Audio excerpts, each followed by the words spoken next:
Bismillahirrahmanirrahim. Assalamualaikum warahmatullahi wabarakatuh. Baik, kembali lagi bersama saya Muhammad Mufaddal Maestu, NIM 19091555188, mahasiswa dari Fakultas Hukum Universitas Riau. Dalam kesempatan kali ini saya akan menjelaskan tentang materi hukum kesehatan yang diampu oleh Pak David Ramadan. Baik, langsung saja kepada materinya. Dalam kesempatan kali ini kita akan membahas tentang sejarah hukum kesehatan. Mengenai tentang sejarah, pastinya kita akan membahas tentang perkembangannya. Pertama, kita akan membahas tentang perkembangannya di dunia internasional. Hukum kesehatan sendiri bangkit pada zaman Renaissance yang ditandai dengan adanya Kongres Sedunia tentang hukum kesehatan di Gent, Belgia tahun 1967.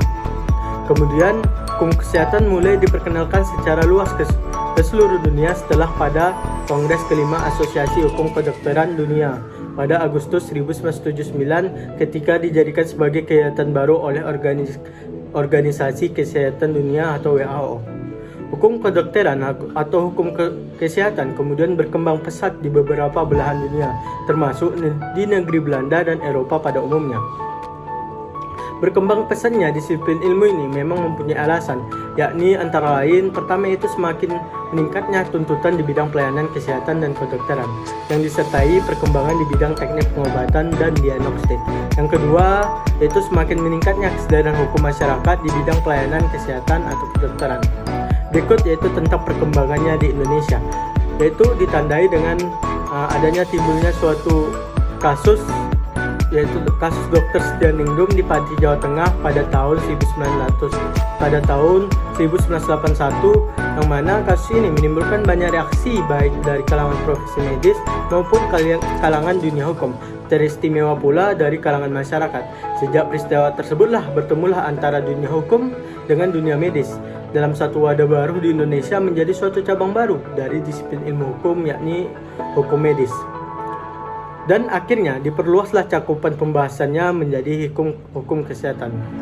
Akibat kasus ini telah membangun masyarakat dari tidur lelapnya yang panjang untuk mengetahui hak-hak korban di dunia kedokteran maupun dunia kesehatan. Hukum kedokteran dan hukum kesehatan mulai diperkenalkan di Indonesia dengan terbentuknya kelompok studi hukum kedokteran Universitas Indonesia pada tanggal 1 November 1982 di RSCM oleh beberapa dokter dan sarjana hukum yang mengikuti Kongres Sedunia Hukum Kedokteran di Gent, Belgia pada tahun 1982. Kelompok studi ini lalu membentuk Himpunan Hukum Kedokteran Indonesia atau disingkat dengan Perhuki, yaitu dibentuk pada tahun 7 Juli 1983. Dalam perjalanan dan perkembangannya terlihat adanya ketimpangan bila hanya hukum kedokteran saja yang dikembangkan, sementara cabang ilmu dalam hukum kesehatan tidak ikut dikembangkan, seperti hukum farmasi, hukum keperawatan, hukum rumah sakit, dan lain sebagainya. Pada Kongres Nasional 1 Perhuki tahun 1987 atas saran Menteri Kehakiman dan Direktorat Jenderal Kesehatan serta didasarkan aspirasi sebagian besar anggota Perhuki, maka disepakatilah perubahan ruang lingkup penghimpunan ini menjadi Penghimpun Hukum Kesehatan Indonesia dengan singkatan yang sama, yaitu Perhuki. Baik, itulah yang dapat saya sampaikan tentang sejarah dari hukum kesehatan itu sendiri. Kurang dan lebih saya mohon maaf. Wabillahi taufiq wal hidayah. Assalamualaikum warahmatullahi wabarakatuh.